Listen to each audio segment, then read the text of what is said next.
আল্লাহ একটা আয়না তৈরি করলেন, লজ্জার আয়না।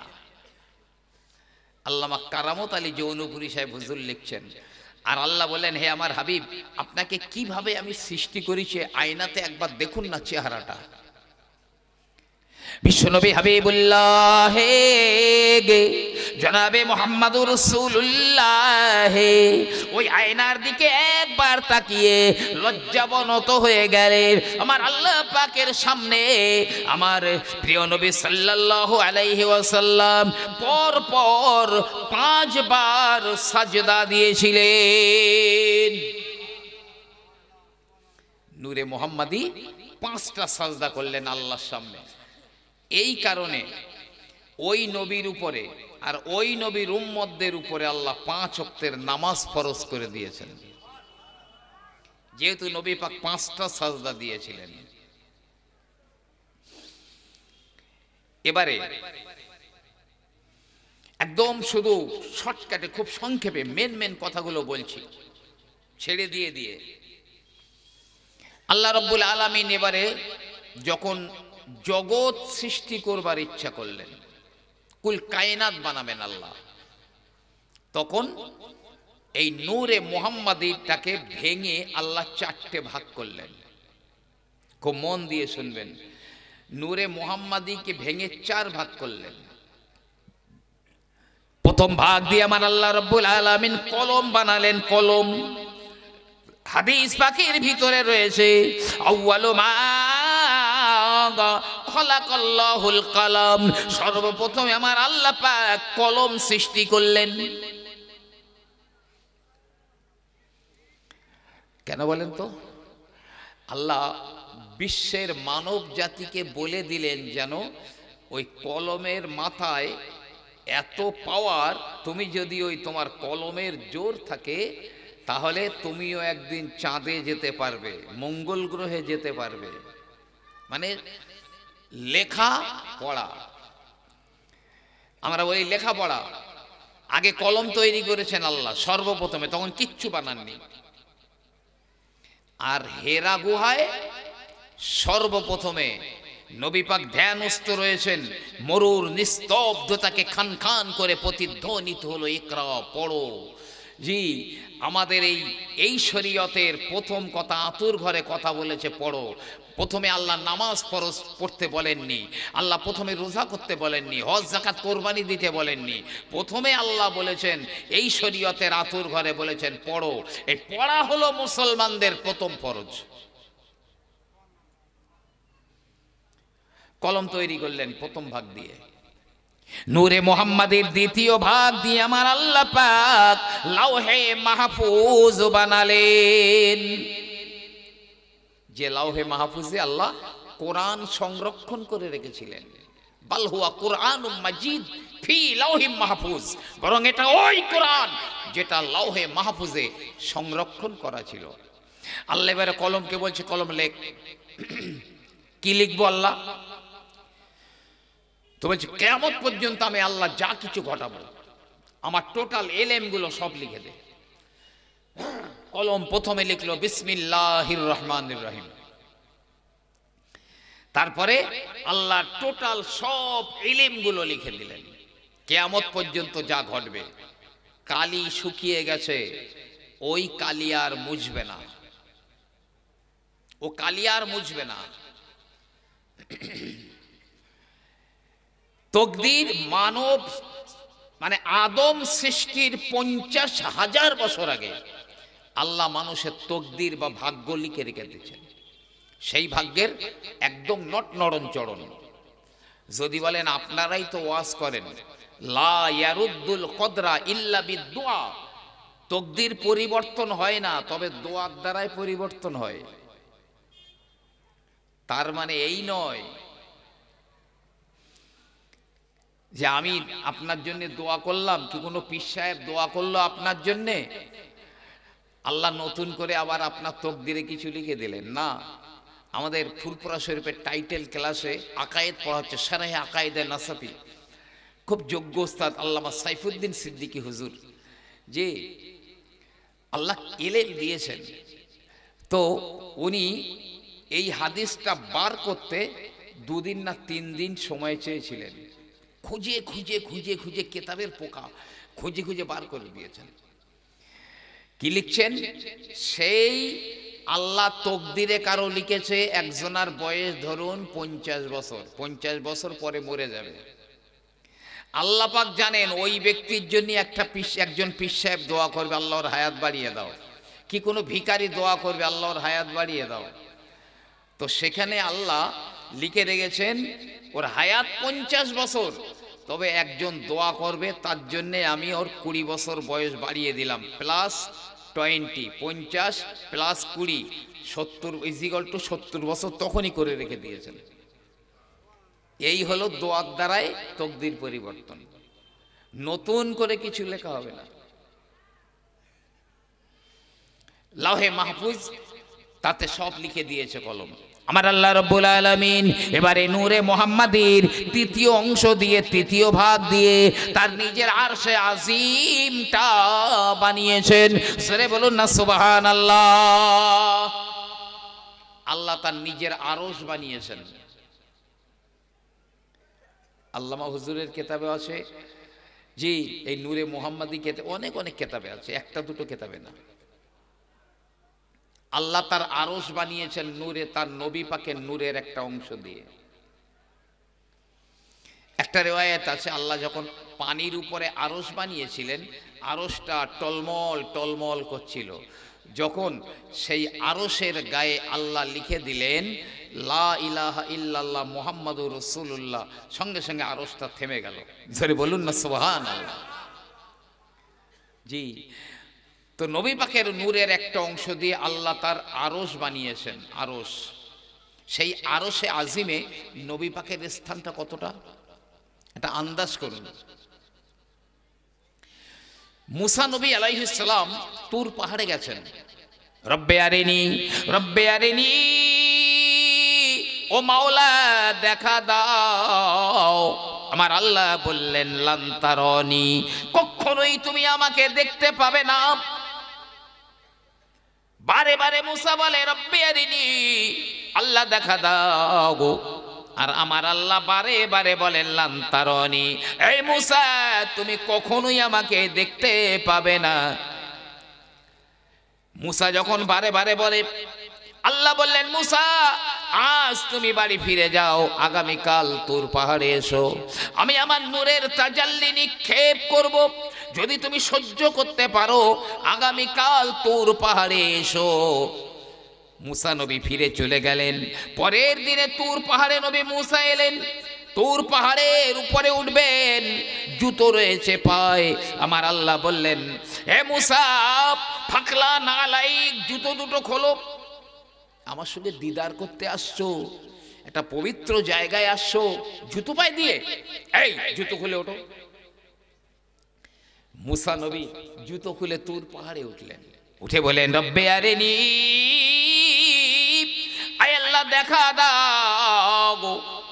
70,000 পর্দার ভিতর থেকে একটা সূচের আগায় যতটুকু নূর ধরে, ওই নূরটা 70 বার ধোয়ার পরে যতটুকু বাকি থাকে, ওই নূরটা তুর পাহাড়ে আমার আল্লাহ রব্বুল আলামিন নিক্ষেপ করলেন। ছোট্ট সূচ, ওর আগায় কতটুকু নূর ধরে, ওইটা 70 বার ধুয়েছেন আল্লাহ। তারপরে যতটুকু ছিল ততটুকু নূর তুর পাহাড়ে ফেলে দিয়েছে। পাহাড় পুড়ে সুরমা হয়ে গেল, আগুনের আঙ্গার হয়ে গেল। কয়লা আগুনে দিলে যেমন টকটকে লাল হয়ে যায়, তুর পাহাড়টা তেমন লাল হয়ে গেল। মুসা নবী বেহুশ হয়ে পড়ে গেলেন। যখন আল্লাহ পাক মুসা নবীর জ্ঞানটা ফিরিয়ে দিলেন, মুসা নবী বলে মাওলা রে, পাহাড় পুড়ে গেল, আগুনের আঙ্গার হয়ে গেল, সুরমা হয়ে গেল, আমি সেই আগুনের আঙ্গারের উপরে অসহায় হয়ে পড়ে আছি আল্লাহ, তবে আমি মুসা কেন পুড়ে গেলাম না? আল্লাহ পাক বলেন এ মুসা, তুমি এই জন্যই তোমাকে আমি পড়াতে পারি না, এখন তোমার ভিতরে রয়েছে আমার পেয়ারা নবীর নূর, নূরে মুহাম্মাদিটা তোমার ভিতরে রয়েছে, এই জন্য পড়াতে পারি না। কিতাবের নাম বলছি নাসরুত তিব, মাওলানা আশরাফ আলী থানভী সাহেব রহমাতুল্লাহ আলাইহির লেখা, আমি নিজে পড়ে বলছি। তিনি বলছেন ইব্রাহিম নবী আলাইহিস সালামকে তো আগুনে ফেলা হয়েছিল, নমরুদের আগুনে। পড়েনি কেন?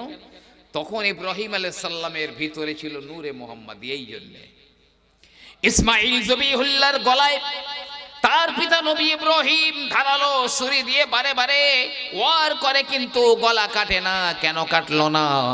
তখন ওই ইসমাইল আলাইহিস সালামের ভিতরে ছিল নূরে মুহাম্মাদি। নূহ নবীর প্লাবনে জাহাজ কেন ডুবে গেল না? তখন নূহ নবীর ভিতরে ছিল নূরে মুহাম্মাদি। আর মুসা নবী তুর পাহাড়ে পুড়ে গেলেন না, তখন তার ভিতরে ছিল নূরে মুহাম্মাদি। আচ্ছা, মুসা নবী আল্লাহকে দেখতে পেয়েছে, একটুখানি ঝলক লেগেছে, চোখে বেহুশ হয়ে গেছে। তাই আল্লামা ইবনে কাসির রহমাতুল্লাহ আলাইহি তার আল বিদায়া ওয়ান নিহায়া কিতাবে লিখছেন, তার পরের 3 বছর যে মুসা নবীর চোখের দিকে তাকাতো সঙ্গে সঙ্গে মরে যেত। এই জন্যে মুসা আলাইহিস সালাম চোখে পটি বেঁধে রাখতেন, পটি বেঁধে রাখতেন। এমনকি তার বিবিও পর্যন্ত তার চোখের দিকে যেন না তাকাতে পারে। আচ্ছা, এই 70,000 পর্দা, এটা কত দূর হতে পারে? একটা আন্দাজ করুন। এটা বাংলা বইয়ের নাম বলছি, কে সেজন, লেখক পাকিস্তানের বিখ্যাত মুবাল্লিগ মাওলানা তারিক জামিল। এই মার্কেটে পাওয়া যায়, বইটা কিনে পড়বেন। লাস্টের দিকে তিনি ওই বইটাতে লিখছেন, এই পৃথিবী থেকে প্রথম আসমানের দূরত্ব, খুব মন দিয়ে শুনবেন, প্রথম আসমানের দূরত্ব নবী পাকের ভাষায় 500 বছরের রাস্তা। একটা আরবি ঘোড়া একভাবে যদি একটানা 500 বছর দৌড়ায়, যত দূর যেতে পারে, ওটা 500 বছরের রাস্তা। আর বিজ্ঞানের ভাষায় 9,30,00,000 মাইল। যে আসমানটা আমরা দেখতে পাই, এই আসমানটার নাম হলো রকিয়া, গাঢ় ধোঁয়া দিয়ে তৈরি, গাঢ় ধোঁয়া দিয়ে তৈরি, নাম হলো এর রকিয়া। এই আসমানটা মোটা কত, কোন আসমান কত বড়, ও আলোচনা করতে গেলে ব্রেনে কাজ করবে না। কোন আসমান কত বড়, সব আসমান কিন্তু এই প্রথম আসমানের মতো নয়। জি, তো এই আসমানটা প্রথম আসমান যেটা দেখতে পাচ্ছি, মোটা কত? এই জমিন থেকে আসমান পর্যন্ত যত দূর, মানে 9,30,00,000 মাইল পরিমাণ মোটা এই আসমানটা দেখতে পাচ্ছি। তার উপরে আবার 9,30,00,000 মাইল ফাঁকা, কিছু নাই। আমার আল্লাহ রাব্বুল আলামিন দ্বিতীয় আসমান বানিয়েছেন লোহা দিয়ে, লোহা। 9,30,00,000 মাইল পরিমাণ মোটা, তার উপরে আবার 9,30,00,000 মাইল পরিমাণ ফাঁকা। আমার আল্লাহ তৃতীয় আসমানকে তামা দিয়ে বানিয়েছেন, 9,30,00,000 মাইল পরিমাণ মোটা, আবার তার উপরে 9,30,00,000 মাইল ফাঁকা। চতুর্থ আসমানকে আমার আল্লাহ দুধ সাদা রূপা দিয়ে বানিয়েছেন, রূপো, 9,30,00,000 মাইল পরিমাণ মোটা, তার উপরে আবার ফাঁকা অতটা। আমার আল্লাহ পঞ্চম আসমানটাকে লাল সোনা দিয়ে বানিয়েছেন, লাল সোনা, 9,30,00,000 মাইল পরিমাণ মোটা, আবার তার উপরে 9,30,00,000 মাইল পরিমাণ ফাঁকা। ষষ্ঠ আসমানকে আমার আল্লাহ নীলকান্ত মণি দিয়ে বানিয়েছেন, 9,30,00,000 মাইল পরিমাণ মোটা, আবার 500 বছরের রাস্তা ফাঁকা। সপ্তম আসমানকে আমার আল্লাহ লাল আকিক পাথর দিয়ে বানিয়েছেন, 9,30,00,000 মাইল পরিমাণ মোটা, তার উপরে বাইতুল মামুর মানে ফেরেশতাদের কিবলা, আবার অতটা দূর সিদরাতুল মুনতাহা, তারপরে আবার অতটা দূর আমার আল্লাহ রাব্বুল আলামিনের নূরের পর্দা শুরু। একটা পর্দা থেকে আর একটা পর্দার দূরত্ব হলো 9,30,00,000 মাইল, আর একটা পর্দা মোটা হলো 9,30,00,000 মাইল। সেখান থেকে সূচের আগায় যতটুকু নূর ধরে 70 বার ধোয়ার পরে তুর পাহাড়ে ফেলেছেন। মুসা নবী তো দেখতেই পাইনি, পাহাড় পুড়ে গেল। কিন্তু প্রিয় নবী সাল্লাল্লাহু আলাইহি ওয়াসাল্লাম যেদিন মেরাজ চলে যান, আমার আল্লাহ পাকের আরশে আজিমের ধারে চলে গেলেন। রব্বুল আলামিন বলেন, হাবিব গো, হে আমার বন্ধু চলে আসেন, আমার আরশে আজিমের উপরে চলে আসেন। নবী আমার আরশের উপরে উঠবার আগে মনে মনে চিন্তা করেন, মুসা নবী তো তুর পাহাড়ে উঠছিলেন, আল্লাহ জুতো খুলে উঠতে বলেছিলেন, আমি তো তুর পাহাড়ে নয়, আমি তো আমার আল্লাহর আরশে আজিমের উপরে উঠব, জুতো তো অবশ্যই আমার খুলতে হবে। নবী আমার জুতো দুটো খুলতে যান, আল্লাহ বলেন, না না না হাবিব, জুতো খুলবেন না, আপনার ওই জুতোর ছোঁয়া পেয়ে আমার আরশটা আজ ধন্য হয়ে যাবে। জুতো পরে উঠেছিলেন আরশের উপরে, ওই আরশ আমার নবী পাকের নূরের একটা অংশ দিয়ে তৈরি। তাহলে বলেছিলাম নূরে মুহাম্মাদি 4 ভাগ হয়েছে। প্রথম ভাগে কলম, দ্বিতীয় ভাগে লাউহে মাহফুজ, আর তৃতীয় ভাগে আল্লাহর আরশ থাকলো 1 ভাগ। ওই 1 ভাগ নূরটা 6000 বছর ধরে আমার আল্লাহ রাব্বুল আলামিনের তাসবিহ তাহলিল করলেন। 6000 বছর হয়ে গেল, আমার আল্লাহ ওই 1 ভাগ নূরটাকে ভেঙে আবার 4 ভাগ করলেন। প্রথম ভাগ দিয়ে আমার আল্লাহ পাক কুরসি বানালেন। কুরসি, কুরসি হলো আল্লাহর কুদরতি কদম রাখার জায়গা। আয়াতুল কুরসি আমরা বলি না, ওয়াসিয়া কুরসিয়ুহুস সামাওয়াতি ওয়াল আরদ, আল্লাহর কুরসিটা 7 আসমান 7 জমিন ঘিরে রয়েছে।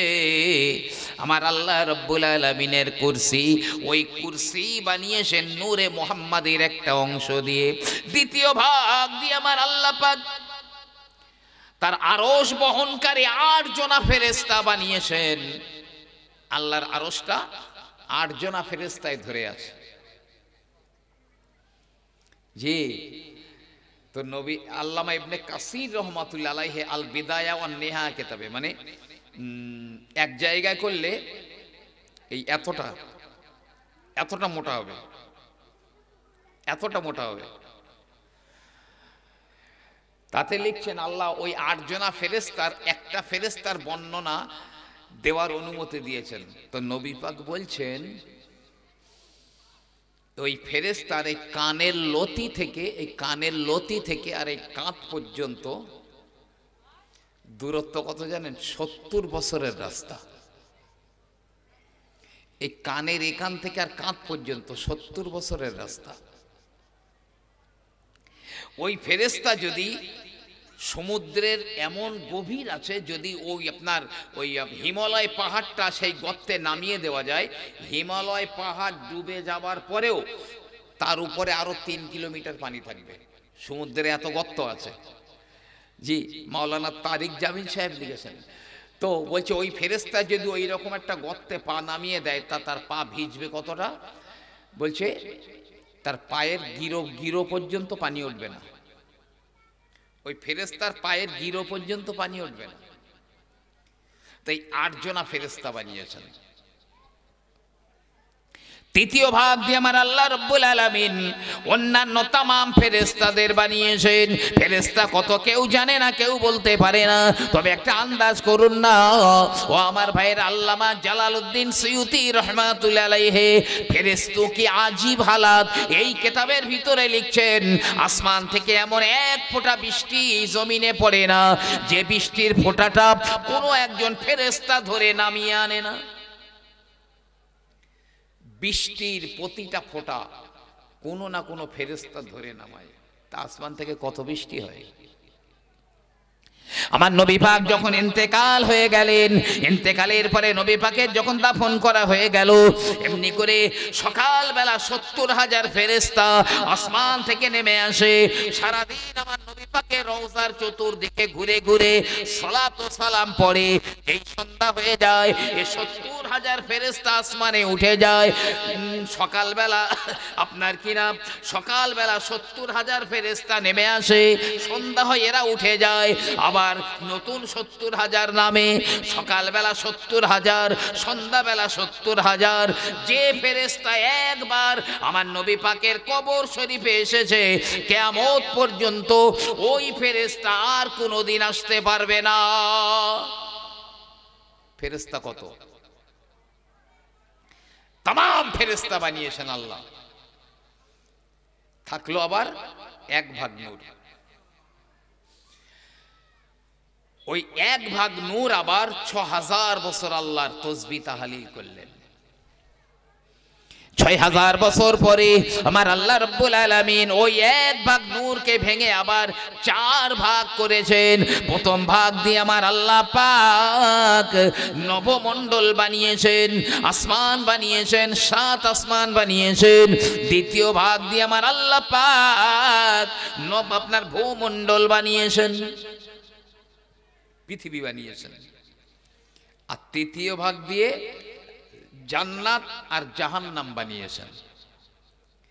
নূরের তৃতীয় ভাগ দিয়ে জান্নাত আর জাহান্নাম বানিয়েছে। জান্নাতও নবী পাকের নূরে তৈরি, জাহান্নামও নবী পাকের নূরে তৈরি।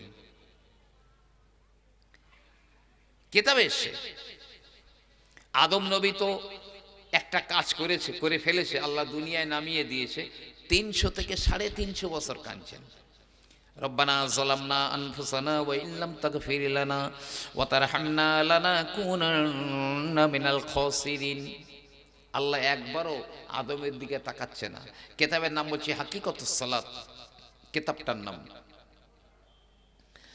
এখন কেঁদে কেঁদে আদম তো কঙ্কাল হয়ে গেছে। তারে 350 বছরের মধ্যে একবারও আসমানের দিকে আদম নবী তাকাননি লজ্জায়, যে আল্লাহ আমার জান্নাতের সব কিছু মানে ভোগ করার অধিকার দিয়েছেন, শুধু একটা নিষেধ করেছেন, ওইটাই মানতে পারলাম না।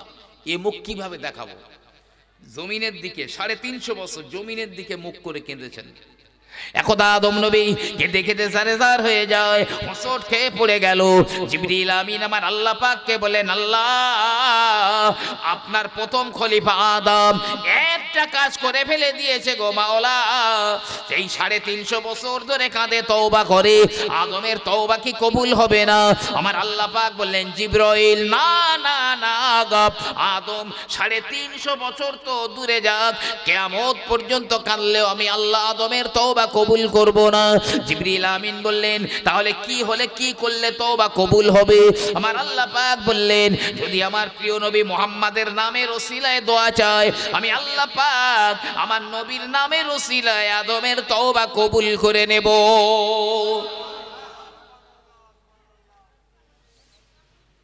কোরআন পাকে এসছে না,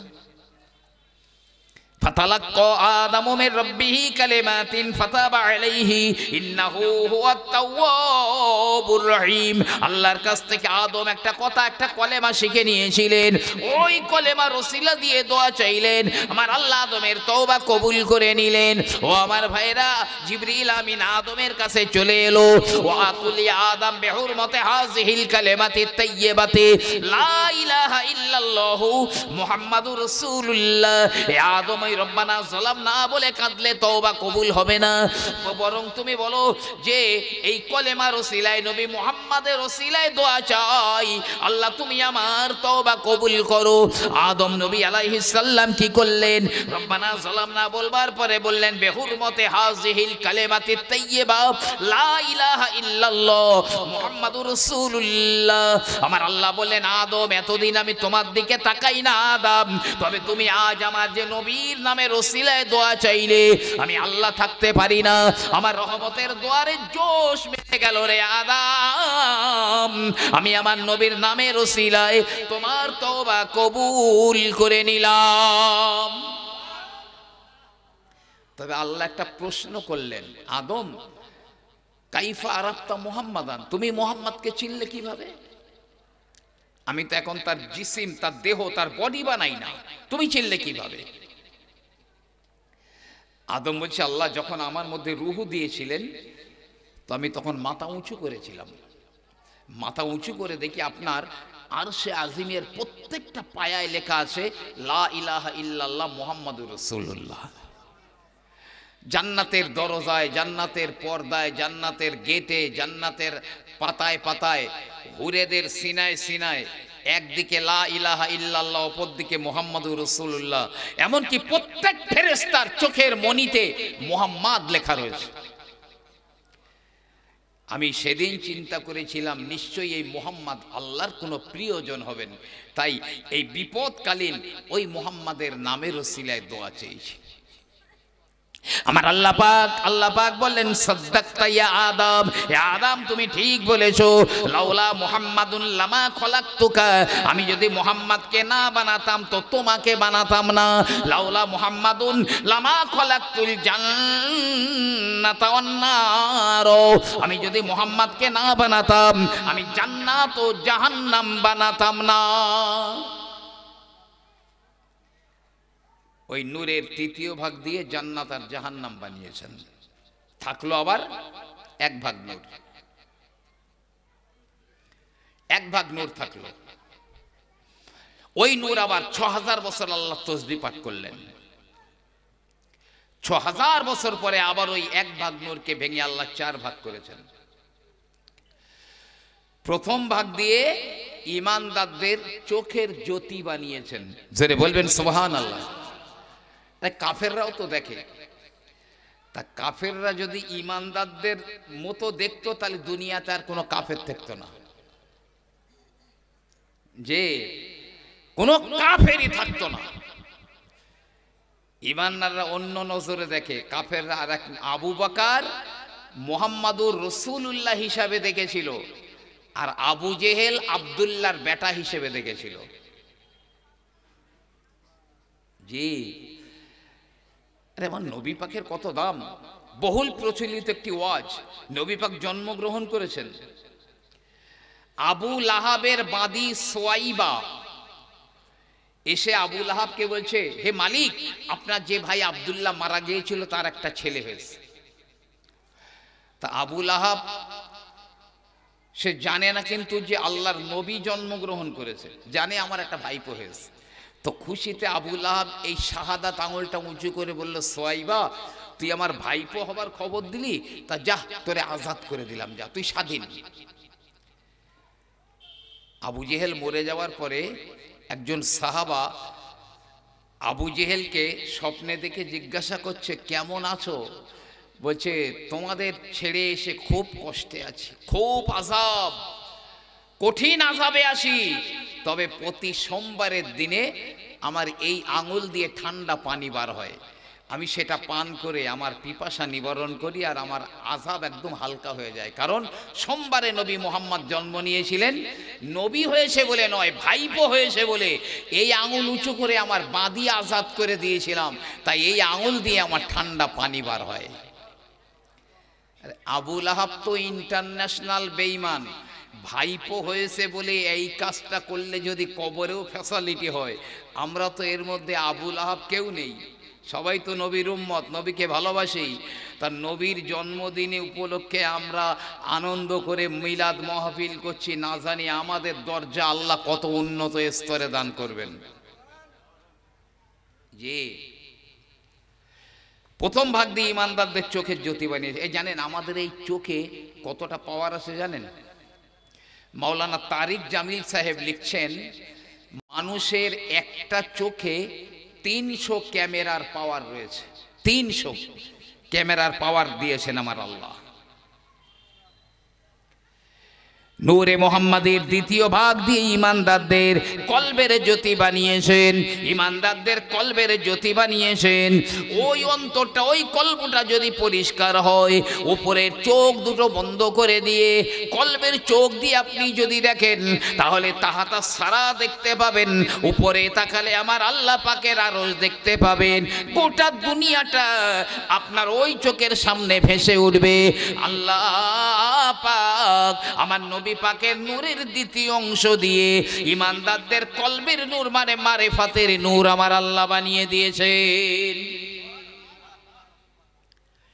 আর তৃতীয় অংশ দিয়ে ইমানদারদের মোহাব্বতের নূর লা ইলাহা ইল্লাল্লাহ মুহাম্মাদুর রাসূলুল্লাহ কলেমা বানিয়েছেন। সরে বলুন না সুবহানাল্লাহ। এই আল্লাহ নিজের নামের সঙ্গে তার রসুলের নামটা কি সুন্দর মিলিয়ে রেখেছেন দেখবেন। লা ইলাহা ইল্লাল্লাহ এটা আল্লাহর অংশ, আর মুহাম্মাদুর রাসূলুল্লাহটা নবী পাকের অংশ। কেউ যদি কিয়ামত পর্যন্ত শুধু লা ইলাহা ইল্লাল্লাহ বলে ও ইমানদার মুসলমান হবে না, যতক্ষণ মুহাম্মাদুর রাসূলুল্লাহ না বলবে। তো এই লা ইলাহা ইল্লাল্লাহ লিখতে যে কটা অক্ষর লাগে, মুহাম্মাদুর রাসূলুল্লাহ লিখতেও ঠিক সেই কটা অক্ষর লাগে। লা ইলাহা ইল্লাল্লাহ লিখতে একটাও নোক্তাওয়ালা অক্ষর নেই, সব নোক্তা ছাড়া অক্ষর। আবার মুহাম্মাদুর রাসূলুল্লাহ লিখতেও একটাও নোক্তাওয়ালা অক্ষর নেই, সব নোক্তা ছাড়া উম্মত। জোরে বলুন না সুবহানাল্লাহ। আমার আল্লাহ পাক বললেন, হে আমার হাবিব, আমি আপনার নামটা আমার নাম থেকে টেনে বার করেছি। আমি আল্লাহ আপনার নাম রেখে দিয়েছি। আমি আল্লাহ হলাম মাহমুদ, আর আপনি হলেন মুহাম্মদ। জোরে বলুন সুবহানাল্লাহ। এইভাবে নূরে মুহাম্মাদি ভেঙে ভেঙে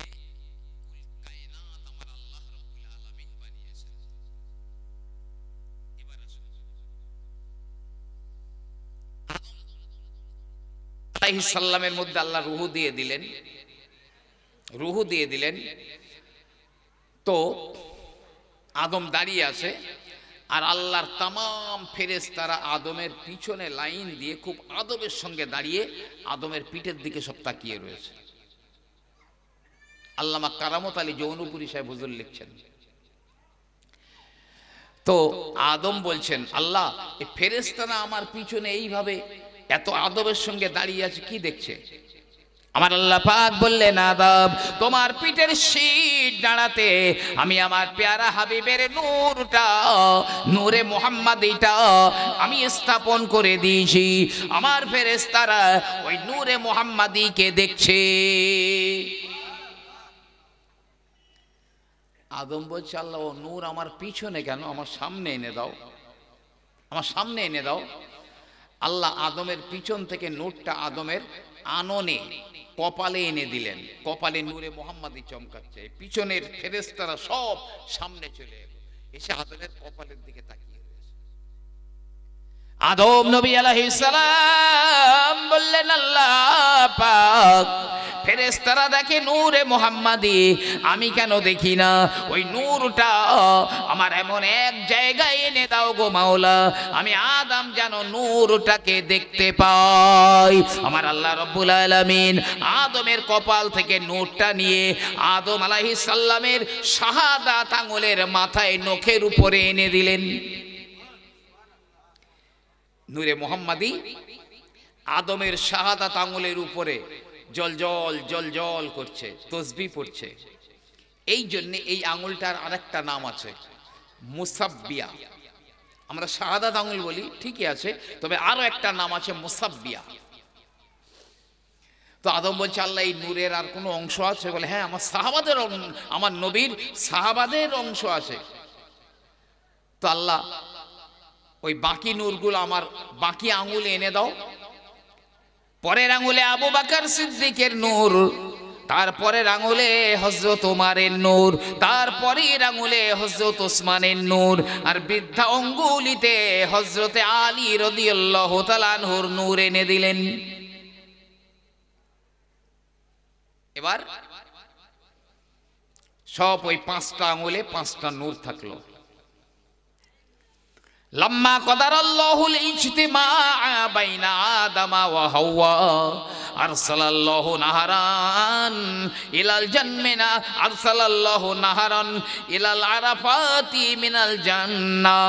আদম আর হাওয়ার তাকদীর অনুযায়ী আরাফার ময়দানে যখন দেখা হয়ে গেল আরসালাল্লাহু নাহারান মিনাল জান্নাতি ইলা আরাফাত। আমার আল্লাহ পাক জান্নাতের ভিতর থেকে আরাফার ময়দানে একটা নদী নামিয়ে দিলেন। জান্নাত থেকে একটা নদী আরাফার ময়দানে আল্লাহ নামিয়ে দিলেন যখন আদম আর হাওয়ার সঙ্গে দেখা হয়ে গেল। যে কেন নামিয়েছেন? আদমের জন্য নয়, কিন্তু হাওয়ার জন্যেও নয়, নামিয়েছেন আমার নবী পাকের সম্মানে। কিভাবে? কিভাবে? এক্ষুনি আদমের কাছে যে 5টা নূর ছিল, ওই 5টা নূর এক্ষুনি আদম থেকে ট্রান্সফার হয়ে আম্মাজান হাওয়ার কাছে চলে যাবে। তা আদম তো আজ 350 বছর আছে রব্বানা জলামনা বলে, তার নূরটা কি বিনা গোসলে যাবে? গোসল করো, ওযু করো, তবে নূরটা চালাও অন্য জায়গায়। ফাগতাসালা আদম ওয়াগাসা হাওয়া, আদম আলাইহিস সালাম ওই নদীতে গোসল করে নিলেন। ফাগাসা হাওয়া, তারপরে আম্মা জান হাওয়াকে আলিঙ্গন করলেন। ফান্তাকালাতিল আনওয়ারু ইলাইহা, তারপরে নূরগুলো হাওয়ার কাছে চলে গেল। নূর হলো এক বচন, আনোয়ার হলো বহু বচন। নূর এক বচন ওয়াহিদ, আর আনোয়ার এই নূরের জমা, বহু বচন হচ্ছে আনোয়ার। নূরগুলো যেহেতু 5টা নূর, এই জন্য জমা ব্যবহার করা হয়েছে। 5টা নূর আদম থেকে আম্মাজান হাওয়ার কাছে চলে গেল। নবী পাক বলছেন এই 5টা নূর যাদের মাধ্যমে, নারী পুরুষ যাদের মাধ্যমে এসেছে, আমিনা আব্দুল্লাহ, আব্দুল্লাহ থেকে আমিনা, আদম থেকে আব্দুল্লাহ আমিনা পর্যন্ত, এর মধ্যে কেউ ব্যভিচারিণী ছিল না, বরং পবিত্র আত্মাদের মধ্য দিয়ে এই নূর মোবারক চলে এসেছে। আমার আল্লাহ রাব্বুল আলামিন আমাকে আব্দুল্লাহর ঔরসে পছন্দ করলেন, আবু বকরকে আবু কুহাফার ঔরসে পছন্দ করলেন, এমনি করে ওমরকে খাত্তাবের ঔরসে পছন্দ করলেন, আর ওসমানকে আফফানের, আর আলীকে আবু তালেবের ঔরসে পছন্দ করলেন। এই নূর চলে এলো। এই মুহাম্মদ নামের মূল্য কত জানেন? শুধু আমার নবী পাকের নামের মূল্য আমি হাদিসগুলো খাতায় টুকে রেখে দিয়েছি। একটা রিওয়ায়েতে আছে, যার নাম আহমদ বা মোহাম্মদ, আহমদ বা মোহাম্মদ, আল্লাহ এদের জাহান্নামে পড়াবেন না। বলুন না সুবহানাল্লাহ। একদম আমার খাতায় নোট করে রেখে দিয়েছি। কিয়ামতের ময়দানে আমার আল্লাহ পাক আমার নবীজিকে ডাকবেন, ইয়া আহমদ, ইয়া মুহাম্মদ বলে ডাকবেন। দুনিয়া যাদের নাম আহমদ, যাদের নামগুলো মুহাম্মদ, তারা মনে করবে মনে হয় আল্লাহ আমাকে ডেকেছেন। সবাই মাথা উঁচু করবে।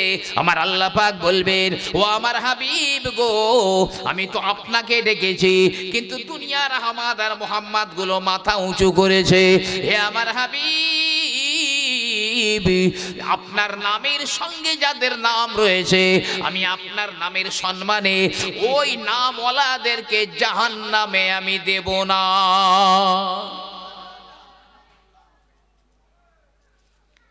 কি বরকত দিয়েছেন। পরের হাদিসে বলছে, যে ওই নামটা রেখেছে আল্লাহ তাকেও জাহান্নামে দেবেন না। আপনার বাড়ি একটা ছেলে হয়েছে, আমার বলছেন হুজুর কি নাম রাখবো? তাই বললাম তোমার ছেলের নাম আহমদ রাখো, কি মোহাম্মদ রাখো। এই নামটা তাহলে আমি রেখে দিয়েছি, আমাকেও, আমি শুধু ওই নামটা রেখেছি বলে আমাকেও আল্লাহ জাহান্নামের আগুনে পোড়াবেন না। সুবহানাল্লাহ। বনি ইসরাইলদের মধ্যে এক ব্যক্তি, আমি এখনো নবী পাকের জীবনীতে হাত দিতে পারিনি, কিন্তু তার মধ্যে আমার 2 ঘন্টা হয়ে গেছে, এখন নবী পাকের জীবনীতে হাত দিতে পারিনি। বনি ইসরাইলদের মধ্যে এক ব্যক্তি, এমন পাপ ছিল না যে পাপ সে করেনি। জি, এমন পাপ, যত পাপ ছিল সব করেছে। বহু বছর বেঁচে ছিল, বহু বছর। লোকটা মরে গেছে। তো মহল্লার লোকেরা বলছে এই লোকটা খোদার দুশমন, এ সারা জীবন শুধু পাপ পাপ পাপ ছাড়া কিছু করেনি। প্রায় 350 বছর বেঁচে ছিল, একটা নেকির কাজ নেই। তো বলছে এরে আমরা কবর দেব না, মাঠে ফেলে দিয়ে আসি, শিয়াল কুকুরে নাই চিল শকুনে খেয়ে নি। সবাই মিলে লাশটা ধরে মাঠের মাঝখানে ফেলে দিয়ে এলো। ও আমার ভাইরা, এটা নবী মুসা আলাইহিস সালামের জমানার কথা বলি। ওই লাশটা 7 দিন মাঠে পড়ে রয়েছে, পচিনি, গলেনি, পোকা হয়নি, গন্ধ হয়নি, শিয়াল কুকুরে খায়নি, চিল শকুনেও খায় না। এমনি করে 7 দিন পরে আমার আল্লাহ রব্বুল আলামিন ওই মুসা নবী আলাইহিস সালামকে বললেন, ও মুসা, ওই বনি ইসরাইলদের মধ্যে একজন মারা গেছে, লাশটা অমুক জায়গায় পড়ে রয়েছে, লাশটা তুলে এনে গোসল দিয়ে তাকে দাফন কাফন করে দাও। মুসা নবী আলাইহিস সালাম বনি ইসরাইলদের বললেন, এ বনি ইসরাইলেরা, তোদের ভিতরে কেউ কি মারা গেছে নাকি? হুজুর 7 দিন আগে একজন মারা গেছিল, লাশ যে মাঠের মাঝখানে ফেলে দিয়েছে। আরে যা, লাশ তুলে আন, আদবের সঙ্গে গোসল দাফন কাফন করে দে। বলছি কি বলেন? আমরা ঘৃণায় ওরে ফেলে দিয়েছি, এন পাপ নেই ও করেনি, জীবনে কোনো ভালো কাজ নেই ওর। তো বলছে দেখো, আমি তো বলছি না, আল্লাহ বলেছেন বলে তোমাদের বলছি লাশ তুলে আনো। বনি ইসরাইল বলছে, হুজুর আল্লাহর একটু জিজ্ঞেস করেন না যে আল্লাহ কেন ওই ব্যক্তিকে এত সম্মান দিয়েছেন। মুসা নবী আলাইহিস সালাম বললেন, আল্লাহ, বনি ইসরাইলেরা বলছে ওই ব্যক্তি তো পাপী ছিল, পাপাচার ছিল, জীবনে কোনো ভালো আমল করে না, তবে কেন এত সম্মান দিলেন? আমার আল্লাহ পাক বলেন, এ মুসা, ওরা ঠিক বলেছে, ওই লোকটা সারা জীবন অন্যায় করেছে, তবে ও যখন তাওরাত কিতাবখানা খুলতো বা কোনো কিতাব খুলে মুহাম্মদ নাম দেখতে পেত, ওই মুহাম্মদ নামে সে আদবের সঙ্গে চুমু খেত। অথবা কোনো কিতাবে দেখা যায় ও জীবনে একবার কোন জায়গায় বা কোনো কিতাবে মুহাম্মদ নাম দেখতে পেয়েছিল, ওই মুহাম্মদ নামে চুমা খেয়েছিল। আমার পেয়ারা হাবিবের নামে চুমা খাবার জন্যে আমি আল্লাহ পাক ওর সারা জীবনের গুনাহগুলো মাফ করে দিলাম। আমলটা কিচ্ছু নেই সারা জীবনে, নবী পাকের নামে একবার চুমু খেয়েছিল, অতটুকু আমল, অতটুকু আমল।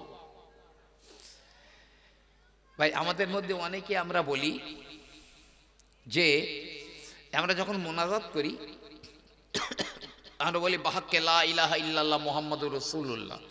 অনেকে বলছে এই মোনাজাতে মুহাম্মাদুর রাসূলুল্লাহ বলা যাবে না, ওরা নাকি বললে শিরক হয়ে যাবে। আমি তো আসমান থেকে বললাম, আল্লাহ কি বলে? আর আমাদের বাবা বলেছে আদম নবী বেহুরমতে হাজিহিল কালেমাতে তৈয়বাতে লা ইলাহা ইল্লাল্লাহ মুহাম্মাদুর রাসূলুল্লাহ। আমি তো কথাকার কোন স্যার। আল্লামা রুহুল আমিন রহমাতুল্লাহ আলাইহি তিনি ওই মিলাদে মুস্তাফা কিতাবে লিখেছেন, নবী পাক আবু বকরকে বলছে, আবু বকর যাও একটা আংটি বানিয়ে আনো তো। আংটি, ওই আংটির নাগিনায়, মানে উপরে যে সই মতো থাকে ওকে নাগিনা বলে, ওই আংটির নাগিনায় তুমি খোদাই করে আনবে লা ইলাহা ইল্লাল্লাহ। তা আবু বকর যাচ্ছে, যেতে যেতে বলছে নবী পাক শুধু লা ইলাহা ইল্লাল্লাহ লিখে আনতে বললেন, কিন্তু মুহাম্মাদুর রাসূলুল্লাহ তো লিখতে বললেন না। আর আমার আল্লাহর নাম থেকে আমার নবীর নাম বাদ পড়ে যাবে, আমি আবু বকর এটা বরদাস্ত করতে পারি না। নবী পাক বলেননি তো কি আমি মুহাম্মাদুর রাসূলুল্লাহ লিখে আনবো, নবী তার জন্য আমার যা ইচ্ছা তাই করবেন। হযরত আবু বকর রাদিয়াল্লাহু তাআলা আনহু যোহরের বাড়িতে চলে গেলেন। যোহরের বাড়ি চলে গিয়ে বলে, যোহরি রে, এই তুই একটা আংটি বানিয়ে দে, ওই আংটির নাগিনায় প্রথমে লিখে খোদাই করে দে লা ইলাহা ইল্লাল্লাহ, তার নিচে লিখে দে মুহাম্মদ মুহাম্মাদুর রাসূলুল্লাহ জোহরি আংটি বানিয়ে দিয়েছে, আংটির উপরে খোদাই করে দিয়েছে হযরতে আবু বকর রাদিয়াল্লাহু তাআলা আনহু। আংটিখানা পকেটের ভিতরে নিয়ে গুটি গুটি পায়ে নবী পাকের দরবারে চলে এসেছে। ও আল্লাহর নবী, এই নিন, আমি আংটি বানিয়ে এনেছি। আমার নবীজি আংটিখানা দেখে দেখে দেখে দেখে বড় রেগে গেলেন, চোখ মুখগুলো লাল হয়ে গেল। আবু বকর, এত কথা তো লিখে আনতে বলিনি হুজুর, আপনি শুধু লা ইলাহা ইল্লাল্লাহ লিখে আনতে বলেছিলেন, কিন্তু আমি দেখলাম যে মুহাম্মাদুর রাসূলুল্লাহ তো লিখে আনতে বলেননি, আর আমার আল্লাহর নাম থেকে আমার নবী পাকের নাম বাদ পড়ে যাবে। আমি আবু বকর এটা মেনে নিতে পারি না, বরদাস্ত করতে পারি না, তাই মুহাম্মাদুর রাসূলুল্লাহটাও লিখে এনেছি। নবী পাক বলছেন, আবু বকর তোমার ভুল হয়নি, ঠিক করেছো, আমি মেনে নিয়েছি ওটা, কিন্তু আমার বক্তব্য হলো আমার নিচে আবার তোমার নামটা লিখে আনলে কেন? আবু বকর হাবিবুল্লাহ এই কথাটা লিখলে কেন? মানে আবু বকর আল্লাহর বন্ধু কেন লিখলে? হযরতে আবু বকর রাদিয়াল্লাহু তাআলা আনহু বললেন, আল্লাহর নবী গো, না না, ও কথা তো আমি লিখে আনি না। এ আবু বকর, আংটি তো তুমি বানিয়ে এনেছো, তুমি লেখনি তো কে লিখলো? নবী পাকের জবানের উপরে বারবার মুখ চপাটি করাটা বেয়াদবি। মাথা নিচু করে চুপ করে রয়েছে, টপ টপ করে পানি পড়ছে। জিবরাইল ইতিমধ্যে হাজির। জিবরিল আমিন আলাইহিস সালাম বললেন, ও আল্লাহর নবী গো, ও কথা আবু বকর লিখে না। আমার আল্লাহ পাক দেখে আমাকে বললেন, জিবরাইল, যে আবু বকর আমার নাম থেকে আমার নবীর নামটা বাদ পড়ে যাওয়াটা বরদাস্ত করতে পারে না, মেনে নিতে পারে না, ওই নবীর নাম থেকে ওই আবু বকরের নামটা বাদ পড়ে যাবে, আমি আল্লাহ মেনে নিতে পারি না। যাও যাও যাও, ওই আমার নবীর নামের নিচে আবু বকরের নামটা লিখে দাও। তাই আমি জিবরাইল লিখে দিয়েছি যে আবু বকর হাবিবুল্লাহ। সকলে একটু তাকবীর দেন, নারায়ে তাকবীর, জোরে বলেন না নারায়ে তাকবীর। সিলসিলায়ে ফুরফুরা শরীফ, সিলসিলায়ে মুজাদ্দিদে জামান, সিলসিলায়ে মুজাদ্দিদে জামান, আওলাদে মুজাদ্দিদে জামান, আওলাদে মুজাদ্দিদে জামান, নারায়ে তাকবীর। ভাই আমার, আপনারা দীর্ঘক্ষণ ধরে জারি অপেক্ষা করছিলেন, তিনি মাশাআল্লাহ আমাদের মধ্যে তো এসেই গেছেন। তার মূল্যবান বক্তব্য আপনারা মাশাআল্লাহ শুনবেন। আমি দীর্ঘক্ষণ ধরে আপনাদের কাছে আলোচনা করলাম, কথাগুলো অবশ্যই মনে রাখবেন। আর নবী পাকের জন্ম বৃত্তান্তে এখনো তো আমি আপনাদের হাতই লাগাতে পারলাম না। আমি একেবারে ভেবেছিলাম অন্য কিছু আলোচনা আপনাদের কাছে রাখবো। মাশাআল্লাহ, আপাতত বিদায় নিচ্ছি। জি, সকলে আরেকবার একটু তাকবীর দেন, নারায়ে তাকবীর, নারায়ে তাকবীর। সিলসিলায়ে মুজাদ্দিদে জামান, মাসলাকে মুজাদ্দিদে জামান, আওলাদে মুজাদ্দিদে জামান, আওলাদে মুজাদ্দিদে জামান, নারে তাকবীর। আসসালামু আলাইকুম।